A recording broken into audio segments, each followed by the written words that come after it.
उत्तराखंड में हर साल 4 धाम यात्रा होती है। ये यात्रा 6 महीने तक चलती है। अब आपको बताते हैं कि इसे 4 धाम यात्रा क्यों कहा जाता है।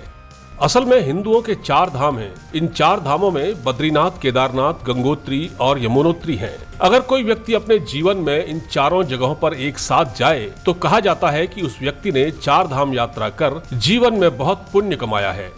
माना जाता है कि इन 4 धामों की यात्रा करने वाले व्यक्ति के समस्त पाप धुल जाते हैं और आत्मा को जीवन मृत्यु के बंधन से मुक्ति मिल जाती है।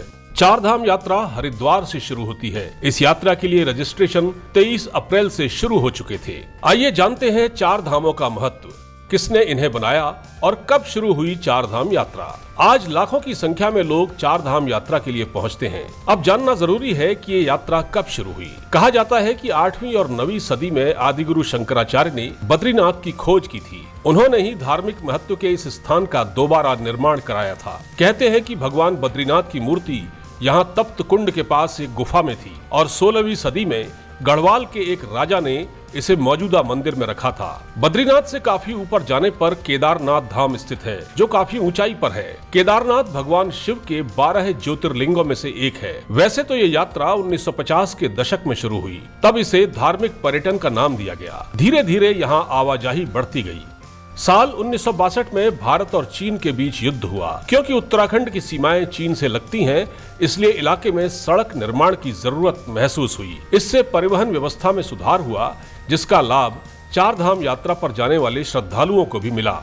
हर साल लाखों की संख्या में श्रद्धालु यहाँ 4 धामों के दर्शन के लिए पहुँचते हैं। साल 2012 में करीब 10 लाख श्रद्धालु यहाँ पहुँचे थे, जबकि साल 2013 में केदारनाथ त्रासदी से पहले करीब 5 लाख श्रद्धालुओं ने 4 धाम यात्रा की थी। बीच में कोविड के कारण यात्रा 2 साल बंद रही। साल 2014 में भी करीब 1.25 लाख श्रद्धालु यहाँ पहुँचे थे, जबकि 2015 में ये संख्या बढ़कर करीब 3.5 लाख और पिछले साल करीब 6.25 लाख श्रद्धालु 4 धाम यात्रा के लिए पहुँचे थे। इस यात्रा में एक व्यक्ति को 20 से 25 हजार तक खर्च करना पड़ता है। यात्रा के लिए रजिस्ट्रेशन कराना होता है। यात्रा शुरू करने से पहले यात्री का मेडिकल चेकअप होता है। पूरी तरह स्वस्थ होने के बाद ही उसे यात्रा पर जाने की अनुमति मिलती है। उत्तराखंड सरकार ने तीर्थ यात्रियों के लिए हेलीकॉप्टर सेवा भी शुरू की है। हर साल करीब 60 लाख से ज्यादा यात्री 4 धाम यात्रा करते हैं। बताया जाता है कि इस बार तो रिकॉर्ड संख्या में तीर्थ यात्री 4 धाम यात्रा पर जा रहे हैं। इंडी न्यूज की रिपोर्ट।